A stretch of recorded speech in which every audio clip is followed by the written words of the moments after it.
قوتابیانی خۆشەویست من مامۆستا سەلاح الدینم مامۆستای زمانی ئینگلیزی لە قوتابخانەی کلێڤەرینە حکومی و هەروەها مامۆستام لە ئامادەی ڕۆژاچی نمونەیی بابەتی ئەوڕۆمان لەم وانەیەدا باسی یونیتی یەکەمتان لەبۆ دەکەم لە سەنڕایزی پۆلی 12 لە یونیتی یەکەم کۆمەڵێک بابەتمان هەیە کە ئەم بابەتانە هەمیان گراماتیکەڵینە بابەتی یەکەمیان giving instruction دواتر making suggestionشمان هەیە و هەروەها تا question و comparative و superlative و ئەو بابەتانەمان هەمووی هەیە لە یونیتی یەکەم ئێمە ئەمڕۆ دەست بە بابەتێک دەکەین ئەویش giving instruction سەرەتا دەبێت تۆ بزانی giving instruction واتە چی واتە پێدانی ڕێنمایی ئێمە ڕێنمایی بە قوتابیان دەدەین ئێمە ڕێنمایی بە زۆر شت دەدەین بۆ نمونە دەبێ بزانی ئەتو ئەو giving instruction لە چه حالەتێک بەکاردێنی بۆ نمونە تۆ ئەگەر ڕێنمایی بە کەسێک بدەی ئازاد قادر ڕێنمایی لە چێ وەردەگری لە مامۆستای خۆی کە مامۆستای ئینگلیزیە کەیت ڕێیل کەیت ڕێیل هەندێک ڕێنمایی دەداتە ئازادی لۆی چۆن بچیتە نیویۆرک بەشداری کۆنفرانسەکەی بکە لەو حالەتە چ بە ئازاد قادری دەرێ بڕۆ پاسپۆرتت چێک بکە بڕۆ لە سواری تارێ بە لەوێن دەرێ لاندینگ کارتی پڕ بکەوە دوایە کە هاتێ خوارێ بڕۆ بوردینگ پاس لەوێن دەرێ هەموو ئەو ڕێنمایانەی دەداتێ واتە ڕێنوێنی دەکات شوێنەکانی پیشان دەدا ئەوە یەکێک لە بابەتەکان بابەتە چیترمان هەیە دەتوانی giving instruction تێدا بەکاربینی ئەویش بۆ ئەوەی شوێنێک پیشانی کەسێک بدەیت بۆ نمونە ئەگەر ئەتو بتەوێت قوتابخانەی کلێڤەر پیشانی خەڵکە چی بدەیت چیان پێ دەکەی ڕێنمایان دەدەیە هەتا دەگاتە قوتابخانەکەی بۆ نمونە دەرەی first of all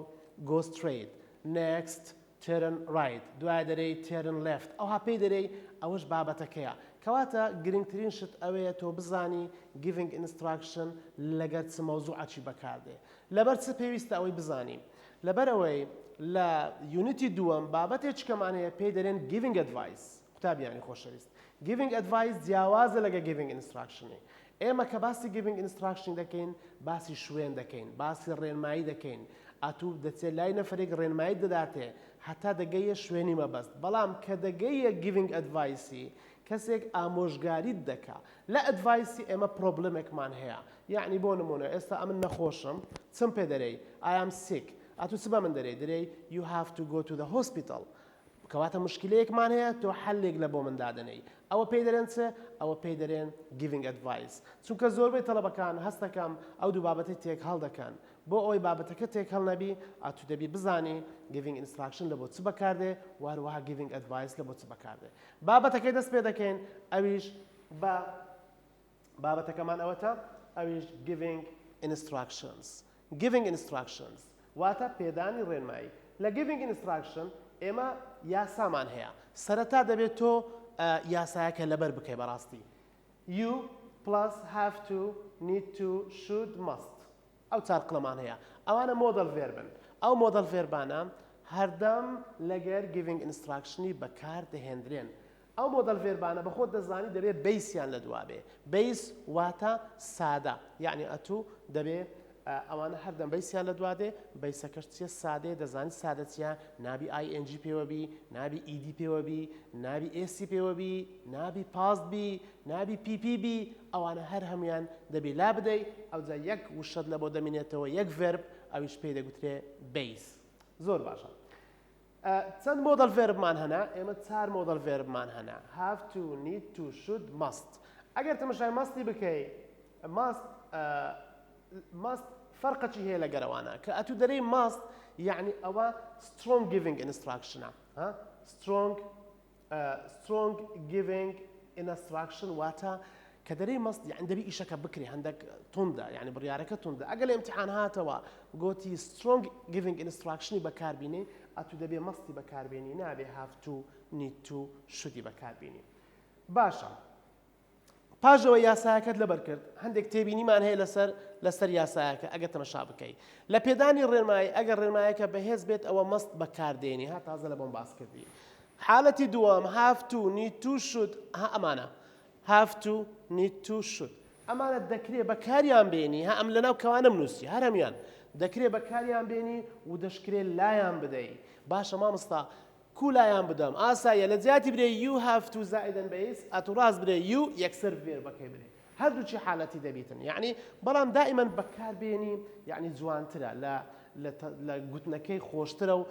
ئەو کەسانی ئینگلیزیش قسە دەکەن زیاتر بەکاری دەهێنن بەڵام دەکرێت بەکاریشی نهێنی تێبینیە چکەمان هەیە دەکرێت next لەگە after thatی لە شوێنی یەکتر بەکاربێن قوتابی بەڕێز ئێمە لەم جۆرە بابەتە لە giving instruction هەندێک adverbمان هەیە هەندێک adverbمان هەیە ئەو adverbانە بەکاردێنین تەماشاکە first یان first of all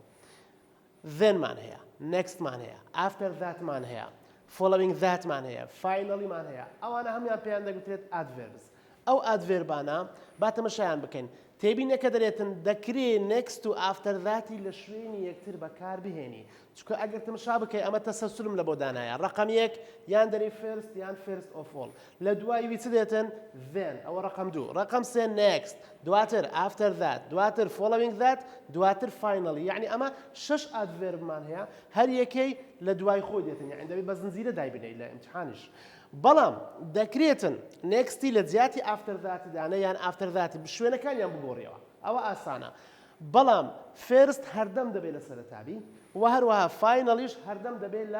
لە کۆتاییبی ئەوانی تر دەکرێتن هەندێک گۆڕانکاری تێدا بکرێت بەڵام ئەگەر تەماشای ئادڤێربەکانت کردبی هەر هەمویان کۆمایان لە تەنشتە تەماشاکە کۆمایان هەیە کۆما کۆما کۆما بەڵام then ئەگەر تەماشای ذێنی بکەیت لە ذێنی کۆمامان نییە کەواتە هەمویان دەبێت کۆمایان لەگەڵ بێت بەڵام then نابێت کۆمای لەگەڵ بێت ئەوە تێبینە گرنگەکەیە زۆر باشە وە گوتیشمان دەبێت ئەوە بە شێوازی زنجیرە دابرێ یعنی یەک لە دوای یەک ناکرێت شوێنەکانیان بگۆڕیەوە ئیلا ئەوەی کە پێم گوتی فێرست لە سەرەتا دەبیت و فاینەڵ لە کۆتایی دەبی ئەوانەش دەکرێت شوێنی یەکتر بگۆڕنەوە بەڵام then بەبێ کۆما ئەلێرە بەکاردەهێنرێ ئێمە ئەوجا ئەو ئادڤێربانە زۆر بەسوودن لە بۆ تو ئەگەر لە ئیمتحان هاتەوە زانیت ئەو ئادڤێربانەی تێدایە ئەوە بزانە ئەوە giving instructionە ئەوە ئەدڤایس نییە چونکە لە ئەدڤایسی ئەوانەمان نییە پێم گوتم ئەدڤایس لەگە giving instructionی زۆر لە یەک نزیکن یاسایەکانیان زۆر لە یەک نزیکن بەڵام ئەگەر دیتت نووسرا بوو after that following that next finally ئەوانەی تێدا بوو ئەوە ئەتو یەکسەر دەزانی مەوزوعەکە چییە مەوزوعەکەی تو giving instructionە یاسای giving instructionی لەگە بەکاربێنە لە پێدانی ڕێنمایی شێوازی نەرێ بەکار نایێت ئەوەش فەرقێکێ لە بینی ئەدڤایس لەگەر giving instruction ئەتوو کە زانیاری بە کەسێک دەدەی ئەتوو شێوازی نەرێ بەکارناینی هەر بە پۆزیتیڤ قسە دەکەی هەر بە ئەرێ قسە دەکەی لەبەر هەندێ ئەمەش یارمەتی دەدا لەوەی بتوانی ئەدڤایسی لەگە giving instructionی لە یەکتری جیاواز بکەیەوە زۆر باشە ئێستا بە شێوەیەکی گشتی ئێمە باسی بابەتەکانمان کرد بابین هەندێک نمونەی وزاری تەماشا بکەین بزانین شێوازی وزاری چۆن هاتیتەوە تا ئێستا ئەو جۆرە بابەتە بابەتی giving instructionیش با پێت برێم یعنی بەڕاستی پرسیاری زۆر لێ نەهاتیتەوە بەڵام ناشکرێ ئەتوو برێی وازی لێ دەینین چونکە ئەمە زۆر گرنگە با تەماشای پرسیاری یەکەم بکەین دەرێ which option is the correct giving instruction لێرە تەماشای پرسیارەکەی بکەم ئەگەر تەماشای پرسیارەکەی بکەی دەبینین یاسایەکان هەمویان ڕاستن یعنی شەڕەکە لەگە یاسایە بزانین یاسای چی هانی تەواوە لە giving instructionی بێگومان تۆش یاسایەکەت لەبەرە با تەماشا ئەی بکەین first you have to check in your luggage باشە تەماشاکە ئەوە have یان have to ئەوە have لە یاسایەکەیت دەرێتن چێت دەرێت subject ئەوجا have to subject have to کەواتە با تەماشاکی یاسایەکەی بکەینەوە با تەماشای یاسای بکەینەوە دەرێ you have to بەڵام ئەمە لێرە چمان هەبوو تەماشاکە ئەمە لێرە بەس هاڤمان هەیە بەس هاڤ نابی کەواتە یەکەمیان غەڵەتە باشە دووەمیان then you need to show your passport باشە shows ئەوە بەیسە ئەوە بەیس نییە ئێسی پێوەیە present simple you need to show your passport ئەوەش غەڵەتە نابی بە هیچ نەوعێک نابی با تەماشا ئەمە بکەین after that ئەوە سیە after that طبعا کۆماش دانرایە تەماشاکە کۆما دانرایە after that fill in the landing card کە have to need to شتمان هەیە نیتمان بەڵام قسەکەم کرد گوتم دەکرێ نەمانبی دەتوانی بەکاریان بێنی دەشتوانی بەکاریان نهێنی کەواتە after that should و need to ئەوانەی بەکار نینایە یەکسەر ڤێربەکەی دانایە هاتەماشاکە یەکسەر چی دانایە ڤێربەکەی دانایە فیڵی دانایە کەواتە هیچ مشکلەمان لەگەر سی نییە کەواتە سی چییە سی دەرێن سی ڕاستە ئەدی ئەوە بزانین لەبەر چی غەڵەتە. Finally need to pick up your luggage. باشە کا سەبجەکتمان نییە خۆی دەبێ لە پێش need to ئەلێرە لە پێش need to چمان هەبی دەبێ سەبجەکتمان هەبی دەبێت you need to pick up your luggage. ئەو جەڕستەکە تەواو دەبوو کەواتە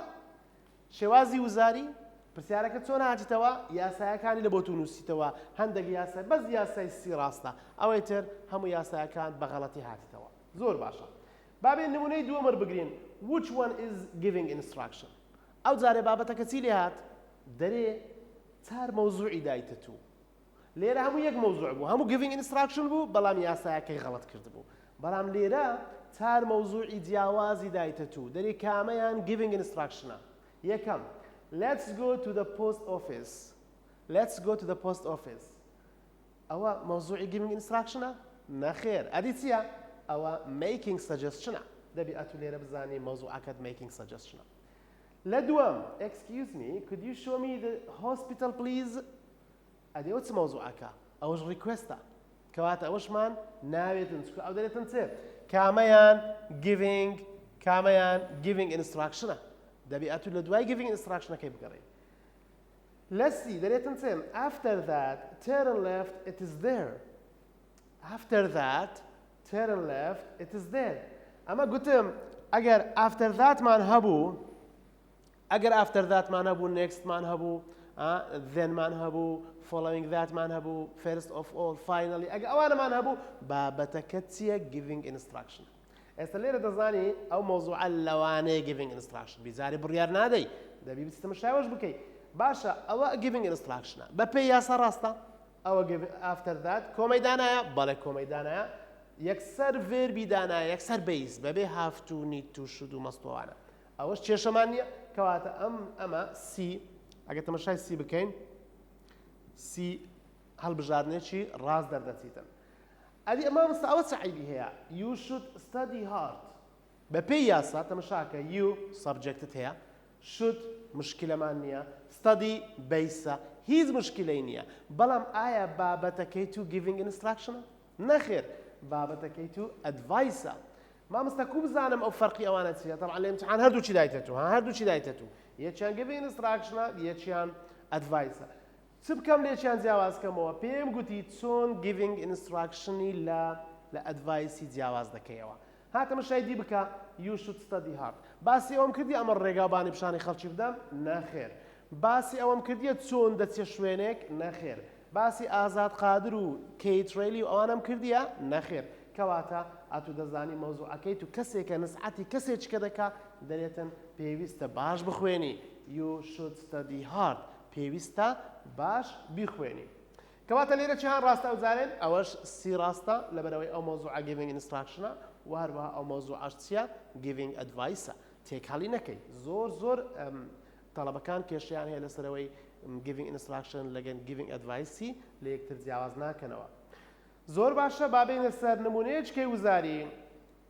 question 3 you need to check in your luggage and get your boarding pass. This sentence is ڕستەیەکی دایتە تو ئەو ڕستەیە بابزان ڕستەکە چییە ئەوە subject هەیە ئەوە subject ئەوە need to ئەوە need to تێدایە باشە لە دوای نتوی بەیس هاتیە بەڵێ مامۆستا بەیس هاتیە کەواتە بە پێی یاسای giving instructionی ئەو ڕستەیە ڕاستەیان ڕاست نییە ئەو ڕستەیەکی زۆر تەواوە مادام ڕستەکە تەواوە ئەوە لە ڕووی یاساییەوە مشکلت نییە ئەدی بابەتەکەی چییە you need to check in your luggage and get your boarding pass ئەوە کە کەیت ڕێیل مامۆستای ئینگلیزی لەگە ئازاد قادری قسان دەکا ئەو ڕێنمایەی دەداتێ چی پێ دەرێت you need to check in your luggage يعني لەگژەکەت چێک بکە check in and get your boarding pass تەکەشت بینە دەرێ ئەو سنتەنسزە ئەو ڕستەیە چییە possibilityە نەخێر لە possibility ئەمە چمان هەیە may و might و couldمان هەیە certaintyە نەخێر لە certainty ئەمە must و can'تمان هەیە باشە suggestionە نەخێر suggestionیش نییە لەبەرەوەی لە suggestionی چار یاسامان هەیە ئەمە هیچ لە یاسایەکان ناخوا ئەدی چییە instructionە ئەها لێرە نەینووسێ giving instruction بەس